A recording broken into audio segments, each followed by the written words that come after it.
All right, so stocks finished the week on a really good high note. Good rally for the past 4 days. Remember our market outlook on Monday, we talked about this, especially on the Nasdaq 100, that we had this pretty significant oversold signal cluster on the market forecast. The green arrow, the arrow on the directional movement index, extremely oversold. So we had a good bounce, and boy, did we have a good bounce. Now the question is, how much did we bounce over this last 4 days? How much have we bounced? Is this trend changing? That's the big question, right? Everyone wants to know, is this the bottom? Has the trend changed? Are we now embarking on a bullish trend? Have we bounced enough to do that, right? Because obviously you can bounce and still be on a bearish trend. Have we bounced enough to change the trend? So I'm going to break all that down in today's video to see whether or not we have and where those resistance levels are. Have we gotten above them? What can we expect going forward into next week? To really solidify this bullishness that we had this week. So I'm going to break that down. We're going to take a look at what's driving this action, some interesting patterns across different markets, especially in the bond market. And then we'll take, since that was the big topic of the week, right, with how the rate hike by the FOMC, and what does the bond market say about all that. And then finally, our trade idea of the day is a stock that's been kind of on its own bullish trend when everything else necessarily hasn't been. So we'll talk about how to trade that. So let's go ahead and get started. Today is Friday, March the 18th, 2022. This is the market outlook from marketscholars.com. My name is David Settle. All right, as always, let's start off with taking a look at the S&P 500 with the market forecast indicator. So here we are. The S&P is rallied, finished the day strong, right? Big late push going into Friday's close, right up to the 50% retracement level of this decline that we've been on. Right up there. You can see it right there. You can see right up to that 50%. Light green shading the yellow line. The intermediate line's rising, but not above 50 yet. Definitely not in the bullish territory, but a good, strong near-term rally. I mean, if we're going to get a good push into like a change of trend, it's very important that either the momentum line spikes to extreme highs or the near-term line does. In this case, you got both coming right off of a couple bearish low points and a bearish peak in the middle. Now, we've seen this before, and that was a good bearish high. This one was almost exactly the same. The difference, though, is this one, the intermediate line the S&P did not get above its 30-day moving average, and this one did. We are right about at the 2.5% mark, 2.33% above. Getting above 2.5% is what changes, or below, is usually what changes the trend. In this case, changing from a bullish trend to a downtrend. So we're kind of at a little bit of a ceiling here. Like I said, still with a yellow line and dark green and light green shading. Now, the Russell 2000 actually has dark green shading and a green line. So that's the pattern you're looking for. It is 3.33% above.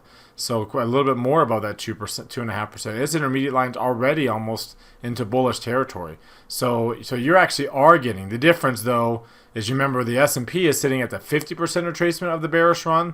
The Russell is still sitting below the 38% retracement. And unlike the S&P, the S&P still has not broken that long-term 23% retracement level. It did twice, once on an intraday, and then closed just a smidgen below it twice, only to bounce right back up above it both times the very next day. So the S&P has not gotten below it. The Russell has.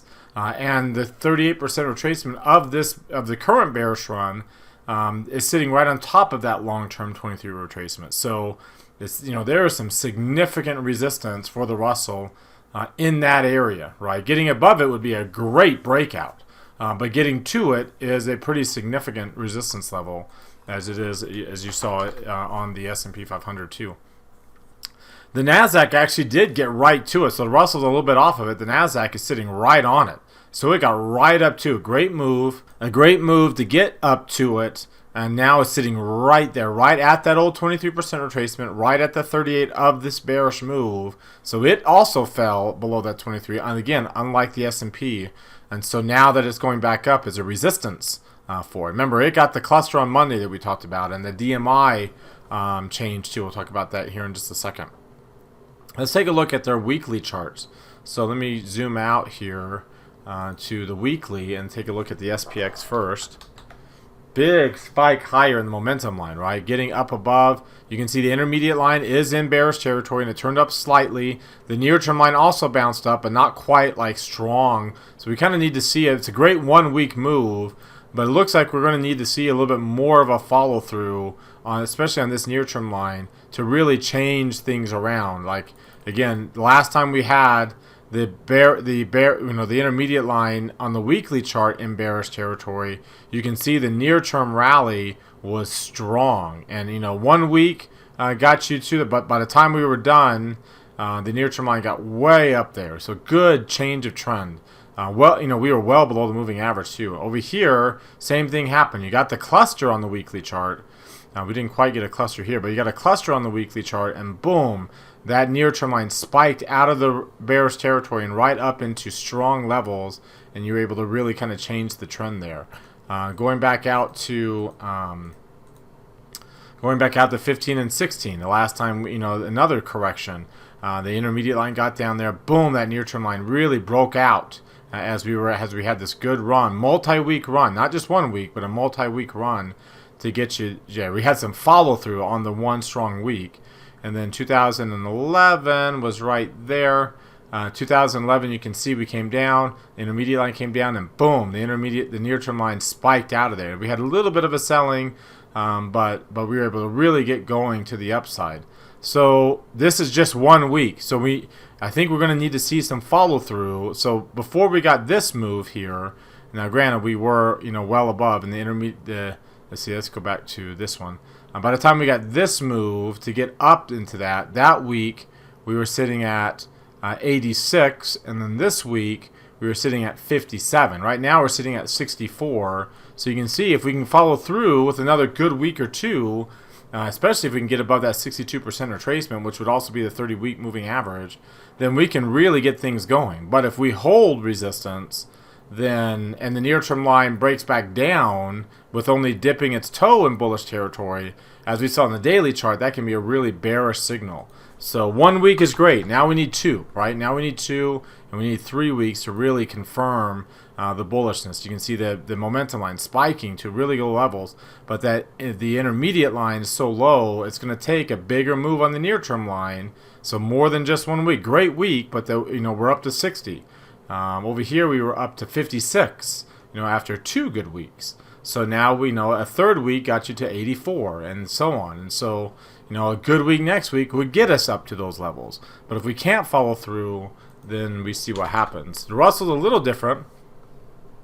The Russell on the weekly chart, it is in bullish territory, and it's pretty strong. We don't get the spike in the momentum, but again, just 1 week, and we're not necessarily above resistance. So we need another week to really push that near-term line into bullish levels, strong bullish levels, so we don't get this kind of peak again, right? That kind of peak you can saw, as I showed you on the S&P, is a very bearish peak. And if we get that kind of peak again, if we fall right back down next week, that will end up being a very bearish near-term peak.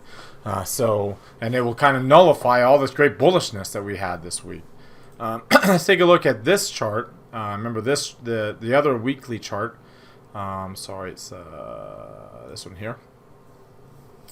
And you'll notice that we got a green arrow. So we ended up with a nice good transition candle, a green arrow, a rising PPO, and a positive differential. That's the 3 signals that you need. And coming off of a bearish trend, a great transition that as of right now, you can see we're at 44.63. Next week's open is going to be right about 4,300. So as of right now, we're going to get a pretty good bullish candle next week to start off. And so, that'd be great if we can really hold that candle there. The Russell 2000, same thing. Green arrow, rising PPO, positive differential. Great upper and lower shadows, very good transition candle. We've had a few of these. They didn't turn out to a reversal. So we'll see if this one does, because this is the first one with a green arrow. And then finally, your NASDAQ 100. Which have been so bearish, same thing. Green arrow, transition candle, upper and lower shadows. The PPO is rising. You don't have quite the positive differential, but still pretty darn close.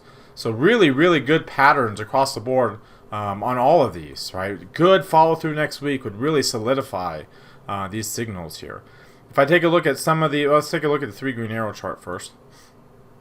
3 green arrows across the board, 2 days worth on the S&P and the Nasdaq, 3 days worth on the Dow and IWM. And again, like I said, we're getting some pretty. We don't have a whole lot of distance here. So if we fall back below the moving average, then the green shading's done, right? And we can't just have 1 or 2 days of this. So it's really important Monday, and really if we can spend the rest of next week above the moving average without losing the 3 green arrows. If we can stay shaded green on this entire time, now that's not a guarantee, right? If I were to go out to that 2018 time frame right in here, I mean, we got 3 days worth of shading before we fell down. So 1, 2, 3, 4 days worth before we got back down. So again, if we can just really, the whole next week, if we can get this kind of long extended shading, that's the change of trend, right? That's what you want to see on a change of trend there. So it's a really important week ahead of us. If you look at the 3 green arrows chart, here's the issue. There is significant resistance here. We got the 200-day and the 50-day moving average, and the top of this value node, which is actually the point of control, is inside of it. But this big volume node that's right here, we're sitting right at the top of that. That is a significant resistance level. The MACD is barely positive, and if that's the peak for the MACD, that's not going to be a very good bullish peak. In fact, it's going to be a pretty bearish peak, kind of like what we saw here when it almost got there and then rolled over. The histogram is higher than it's been. Right, the histogram is really high, so that we've used a lot of momentum to get here, so it's going to be hard. It's like, again, it's kind of like you always see this like in basketball when a team is behind, they make a big push to catch up to get the game tied, but then they use up so much energy to get to that point. It's hard to get over the top by the time the game is over. So now the question is, have we used up all the energy here to get to resistance? That we don't have enough more energy and more buying pressure and sentiment to get us through resistance. You can already see the range dipped down to below average already. So we've already lost. The range on this first day was 8 points, 8.5 points.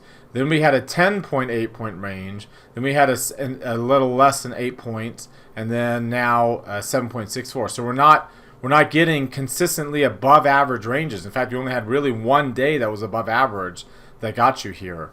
We need to see more above average ranges, more buying pressure.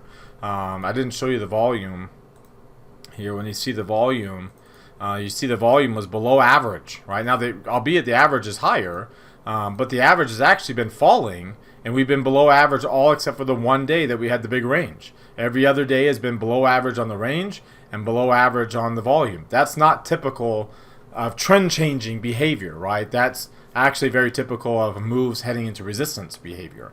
As you saw, there's, again, pretty significant resistance here for the SPY. For the Qs, we are at the 50-day moving average and at the 23 retracement and the 38% retracement. Again, very significant resistance for the Qs. And then finally, IWM, we are above the 50-day moving average. So you don't have the same resistance. The only other resistance, besides the 38% and 23, which is a little bit above us, is the old high, this 100%, this old high point here on a horizontal basis. That's the only other resistance. So, there's a good chance that we can really, you'll have that value, the bottom of the value area is also sitting right at that 38. So you got very significant resistance up in here, 210. We got to 207. So it made a good push at the end of the day. Not enough of a push to get us to that resistance level. So again, Monday, Tuesday, Wednesday, stay above the 30-day moving average so we can keep the 3 green arrows, push through these resistance levels, and we're going to be feeling really good about this bullish change, right? But if resistance holds, which you expect resistance or support to hold until it doesn't, then this is going to be one of the great selling opportunities of this bearish trend. We've had a few. We had a good rally there. We had a good rally right there coming off of the 224 low. We really rallied off of that intraday low. We really rallied there. Big rally up to the 50 and 200 day there, just like where the S&P is right now. And that resistance held, and it got even worse. So again, you can get worse lows than what we have right now if resistance holds and we can't keep this going. Let's take a look at some of these other oscillators. Now you'll notice the DMI, the positive is above 20, not above 25 yet. The negative is it dipped below 25, not below 20 yet. So it's great, but it's not quite trend changing yet. Really close though. We don't have it on the Qs. The Qs is not below 25. We are above 20, but not above 25 on the positive. And then IWM, we are above 25, just barely on it. But we got above 25 there, and resistance held, and we got a worse low point. So again, we are susceptible to that same kind of drop here, right? Remember again, the dominant theme right now is, before this, remember that it's really this end of February is things really got bad from a geopolitical standpoint. This was all inflation and Fed rate hike standpoint, and we haven't really died down those expectations. In fact, we kind of ramped it up to an 8th hike. And I don't know necessarily, I think the market still, and I've heard a lot of pundits say that they highly doubt the Fed will actually make that many hikes. And if that's what's showing here in the markets, then the market has not priced in 6, 7, 8 hikes if we end up into that area. And as we continue to price those in, that's going to continue to put pressure, especially if the real Fed funds rate stays as an insanely negative real funds rate has not been a positive from the markets in the past, and it is more negative now than it was even in the late 70s when it was about as bad as it was close when it was the worst before this current run that we're on right now. Let's take a look at the RSI and the CCI, and again we're kind of in this range of kind of fake out mode where you're above 50 and you're above 100, which is bullish. But we're not above 60, and you're not above 150, which is bullish levels, right? That this is kind of the high end of bearish territory. You get 60 and 150. It's again, you look like you're being bullish, but then it doesn't push through, and it ends up, like I said, with a lower low point. The S&P is there. You can see the Nasdaq is there too, above 100, just like we were over here, but not strong enough. Above 50. But not quite above 60, right? Which is where your bullish breakout occurs. And then your Russell 2000, same thing. Above 50, just like we were here. Above 100, just like we were over here. But not enough. And down. In fact, it's above 150 here. But for the Russell, you kind of have to get above the 200 because, again, it's a higher beta instrument. So, and then finally, looking at your trend strength indicators, you don't have a bearish trend anymore, but we don't have a bullish one either. We're still below the cloud. We're still below the price of 26 days ago, the red line below the price there. The red line is today's price charted 26 days ago. So you can kind of see where's the current price relative to 26 days ago. And we are still lower on IWM or SPY. And the QQQ, same thing. We're below where we are 26 days ago. And now we do not have a bearish trend. In fact, a lot of these Arun indicators, when you look at the Arun indicator, we are getting the crossovers. We are breaking up to 100. These are all 4-week highs on QQQ and SPY and IWM. Very, very good breakouts. Now, again, we got these over here too. So, I mean, these aren't the end-all be-alls, but it's a good bullish move. But we've seen in the past where it hasn't led to the bullish trend like it should, right? When you have other indicators that kind of support that. The whole indicator was one that we've been looking at. Look how far up above. We are well up above the 20-week or 20-day. We're actually above the 200-week.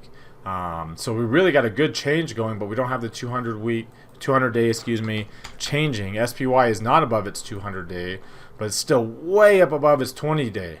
That's a high move. That's a really, really high move. This is what it looks like here.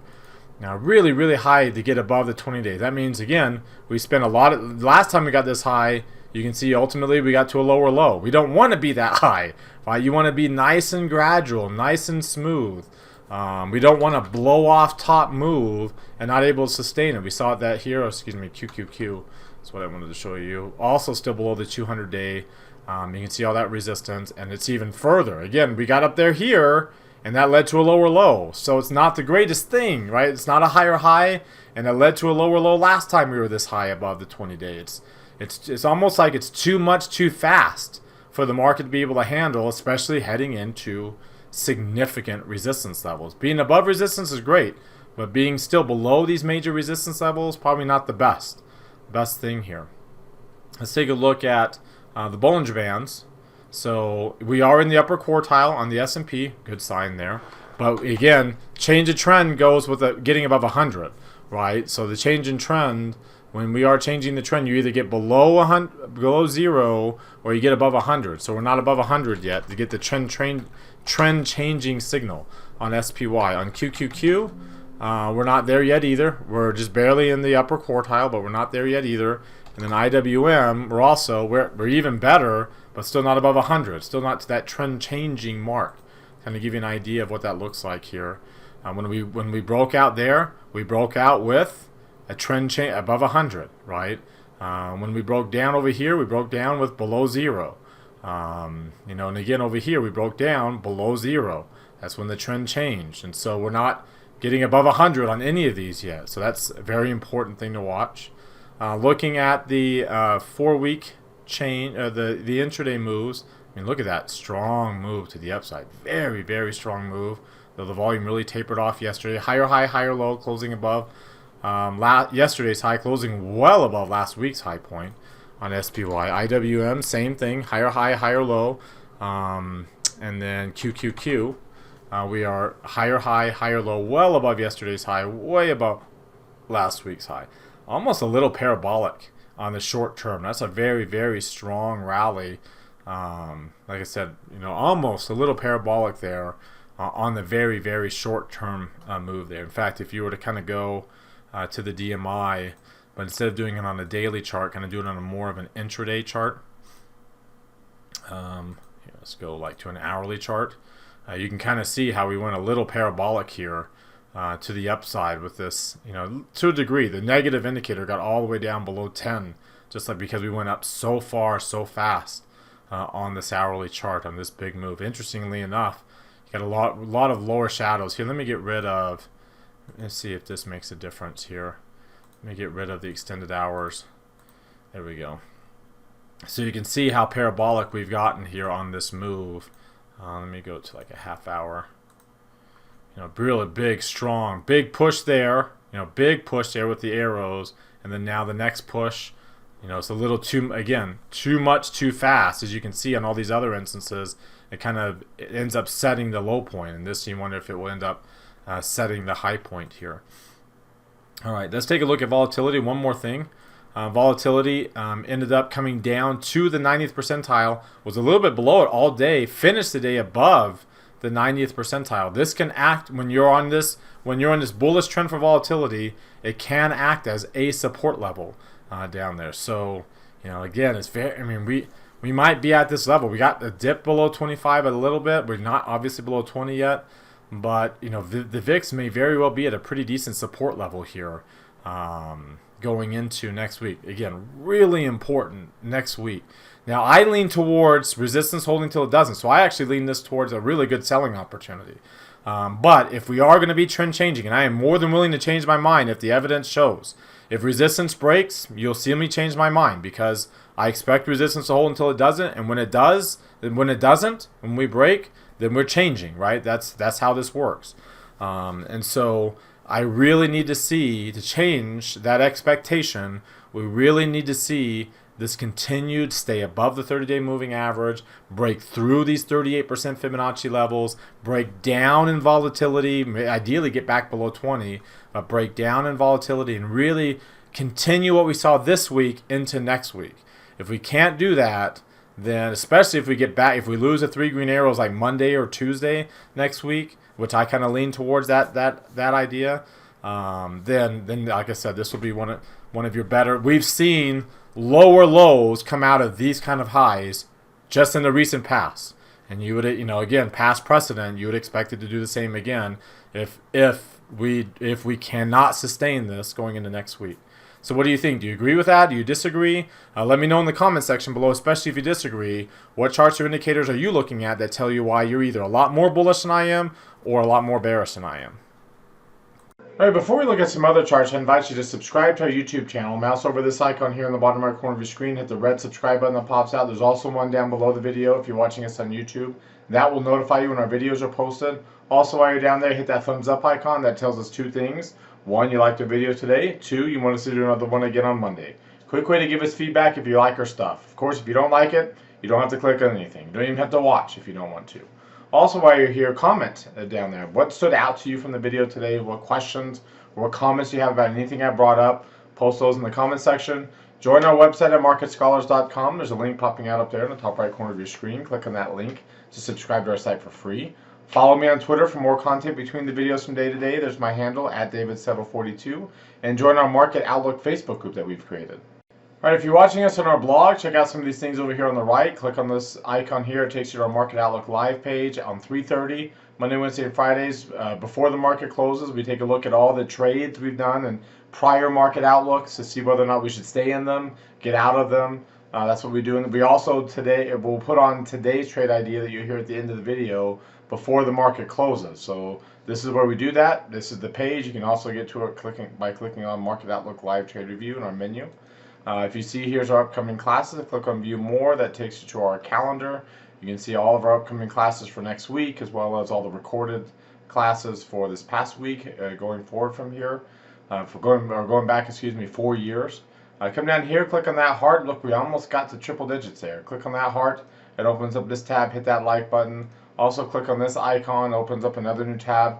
Click that like button there. Again, the more it happens, the more engagements we have, the more people actually see the content that follow our accounts based on how Twitter and Facebook, their algorithms work. It also benefits you because Twitter and Facebook promote content in your timelines from the accounts you engage with the most. We try to make it really easy for you to engage with us right here. All right, now let's take a look at what's driving this price action here. And again, let's take a look first going at the beginning of the year when the selling really started pretty much across all aspects. I mean, actually, we can go to the Friday after. This is where things really started. And we'll go into the end of last week and how things kind of finished there. So this is the main, like the dollar was up, gold was up, commodities were up 22%. You can see that the Qs were down 18%. Emerging markets were down 15%. You can see here that small cap stocks were down 15%. Developed markets 13%. The S&P down 10%. You can see kind of all the major, like even long-term bonds were not kind of following up to the upside.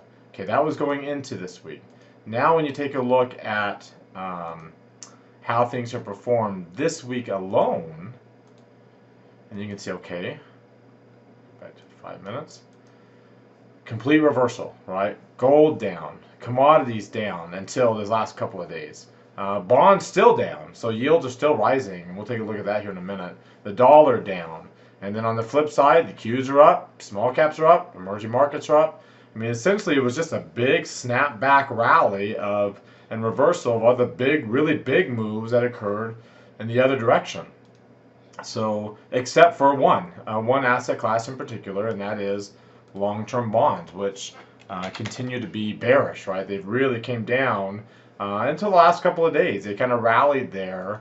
There we go. They kind of rallied. It appears that they're trying to set a low point here with the clusters that you have, and then when you look at their directional movement index, you can see that the positive index down, not quite as low as we were on that cluster, but a higher low point with the lower lows. You're getting a divergent low point setting up here off that. It's really kind of hard too because a lot of gaps and a lot of these, a lot of moves overnight in bonds. So it's hard to get. You can see it's kind of hard to get the positive indicator to get down to an extreme. Really, even the negative indicator. It's hard to get down to these lows either. It's very, very, very rare. You get to pretty much like we saw here in February 2021, and you can see the big spikes in bonds there as well. But it's rare. Usually you can notice if you follow my line across at current levels, this is about as low as we get on both the positive and the negative indicators. So it's a good little rally here. It's a good rally in equities, but again, it's coming off of extreme lows. In fact, if you look at the 5-year chart here, let's go to the 5-year chart for this on long-term bonds. You can see we're well below the moving averages, though we are diverging, right? We're forming divergences. We are in a death cross environment for long-term bonds. When you look at the weekly chart, we are below the 200-week moving average, and we broke finally below the 62% retracement of the rally of the post-COVID, really bull market rally that bonds had during the bear market, the fake bear market that we had, that we didn't know we had because FANG stocks really lifted U.S. equities, particularly large cap stocks, up. But you can see bonds really rallied during that fall 2018 through COVID and then eventually afterwards, because you had kind of this spike there. But eventually afterwards, that's kind of where it's so we retrace that move in bonds. So as the markets have been bullish coming off that COVID low point, and then now we're getting a little bit of a breakdown with a long lower shadow here. We've got lots of other long lower shadows, but this one is below support, gapping down below support. So now the question is whether or not we will gap back up above support. You can see how this little tranche between these Fibonacci retracement zones is where the big chunk of volume is, and there's not very much volume until you get back down towards 125. So you notice that, like, again, the long-term bonds could really keep going down, and if they do, if yields keep really spiking up, man, that's going to put a lot of pressure on equities, because that's going to be, right, it's not going to be the long-term rates that are going to be rising up, it's going to be short-term rates, and we're going to see this yield spread continue to work its way back down towards zero. It's at 20 basis points right now, and we've also seen that further along the, between like the 5 and the 10 and the 5 and the 7, like we've seen that the yield curve is inverted across other aspects of the spread, just not quite down to the 2-year yet, though the 2-year is still at highest levels that it's been at, right, for the past year. I mean, look how it's spiked up after the FOMC and it's stayed up. So that means the Fed, these rate hikes that no one believes that the Fed will do, except for the bond market, right? If the bond market starts telling us that the Fed's not going to raise 7, 8 times, then you're going to see this come back down to 1.5, if not lower, right? Because remember, 1.5 would be 6 rate hikes. So it's at 200, so that's 8 rate hikes right there. And when you look at the futures traders, by the end of the year, you'll notice, let me get my calculator up here. There we go. So when you look at it here, you can see, okay, there's 100% odds for 4 rate hikes, 100% odds for 5 rate hikes. Not 100 minus 0.8, so 99.2% odds for 6 rate hikes. And then you come down minus 91.7 for 7 rate hikes. And then minus 28, we're at 63%. Now it's down from 70. We were above 70. We're actually at 73 earlier in the week.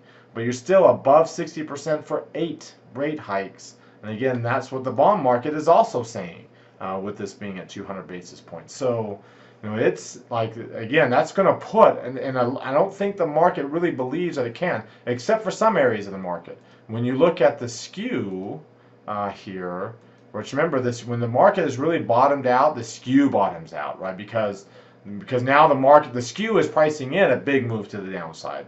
So when the market has had a big move to the downside, the skew washes out. Because now once we're at these lows, the market's not looking for a big move to the downside anymore.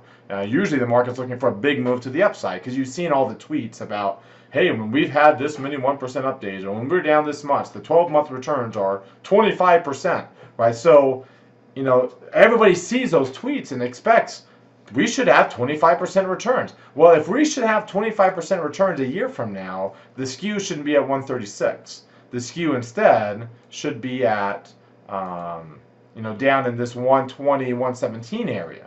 That's where the skew should be, down below this 120. And we are just not seeing that right now, which means there are still aspects of the market, as you saw with the VIX 3M, the volatility index too, being down to 90%. There are still aspects of the market, and the options market in this case, that are still concerned about, these bigger moves in the market, and the Fed actually raising rates when no one else really thinks they should, but the Fed probably kind of has to, because again, the Fed funds rate, the real Fed funds rate, which is not updated for March, because it's only updated once a month, but the real Fed funds rate is as low as it has ever been, right? And these are not bullish times in the market. These were not, ultimately, once you got to 1982, they were, but by the time we got to 1982, the Fed funds rate, the real Fed funds rate was really positive. It's not a good sign for the markets when it's this negative, and it's even worse now than it was then. I don't think a lot of people have priced that into the markets, right? And when I say that, this is what I mean, right? When you go out to this daily price moves, and whoops, not this one, sorry, the zigzag. When you go out to the zigzag, and let's go to a weekly chart, but we'll go out to like 20 years. And then let's put on like a about like a 15% drop.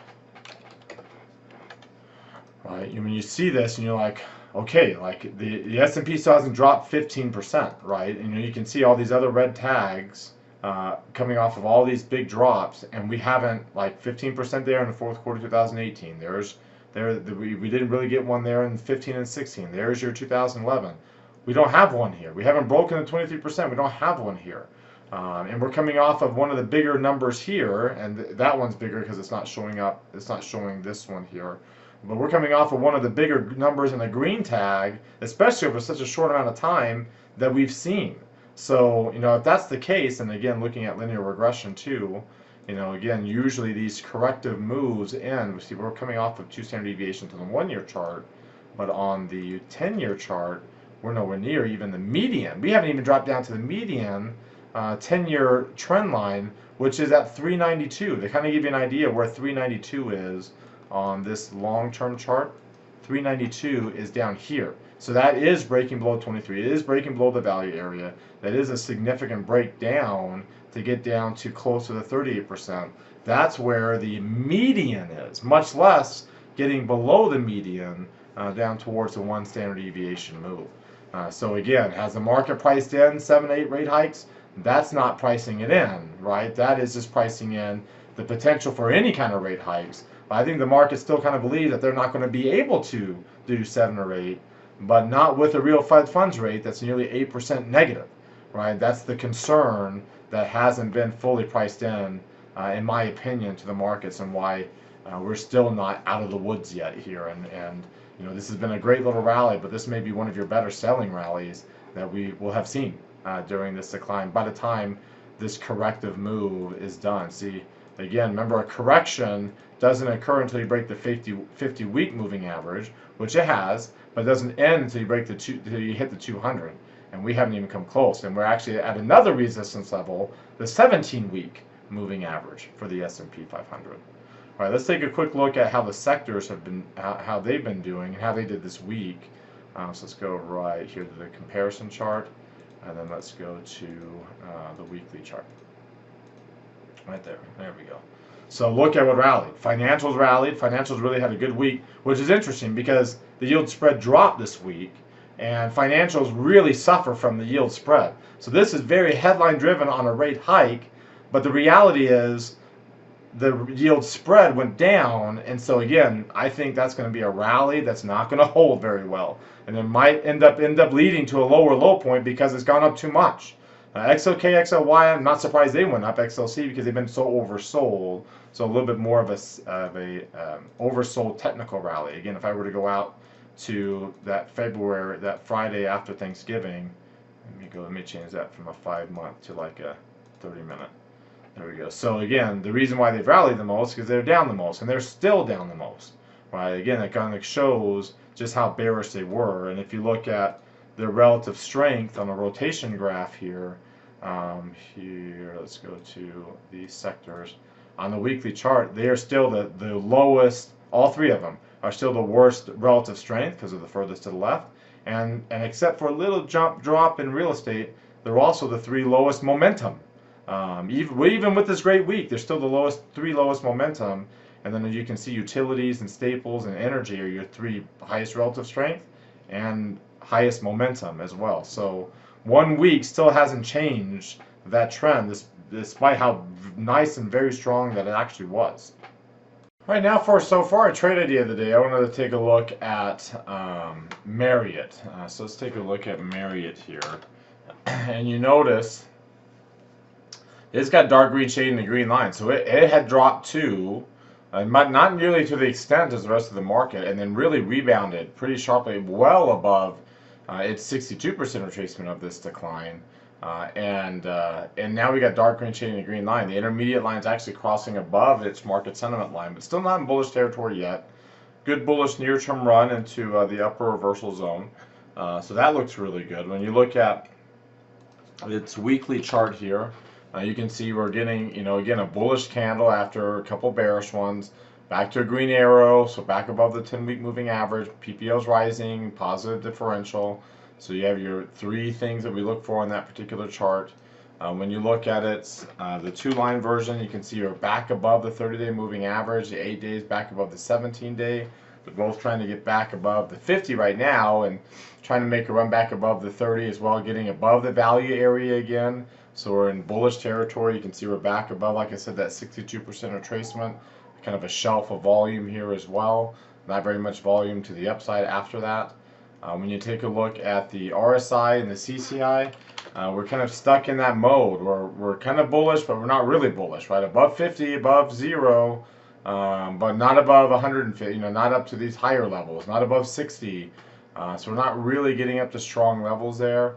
The DMI is not really showing a strong trend either. You can see the negative indicators now down below 25, but it's not below 20. The positive indicators above 20, but not above 25. So we're kind of in neutral zone there. And then when you look at the Bollinger Bands, you also see that it's kind of in a neutral zone. It's in the upper half of the chart, but not in the upper quartile, right? And it's definitely not breaking out to a new trend with a break above, either above or below. In this case, you'd want it to be back above the upper band. So we're kind of stuck in neutral, at least, but we're not bearish anymore, and you've got a little bit of a bullish bias. So that's the kind of chart patterns we like to do an iron condor spread on. So we'll come to the low 20s, sell that delta, sell the 160, buy the 155, come to the low 20s over here, sell the 185, buy the 190. This is the trade you end up getting. And that's the break evens. You can see that's where the maximize the full position, and then your break evens end up being, you can see the high you've got is above the all-time high or the 52-week high, so you got some room to run up to the upside. And then your low, you got some significant support down below, and Fibonacci right above it, the top of the value area right above it, and then this big volume shelf right below it. So very, very good support. Good, some room to run to the upside if we do stay bullish, even depending upon especially depending upon what the market does. So it sets up for a good opportunity for us to make money anywhere into this area right here. All right, well, that wraps us up for today. You've heard from me now. Now I want to hear from you. Use that link popping out in the top right corner of your screen. That takes you to our Market Outlook forums. Open up any new thread with any questions or comments you have. Reply to anybody else's threads. Let's keep this conversation going in between videos. Remember to like us on Twitter and Facebook. Comment on the video. Hit that thumbs up icon down below. Join our website as well as follow us on YouTube. Have a great rest of your weekend, everybody. I hope everybody's favorite teams win in the March Madness, and your brackets aren't too busted by now. And we'll see everybody next week. All right, goodbye, everyone.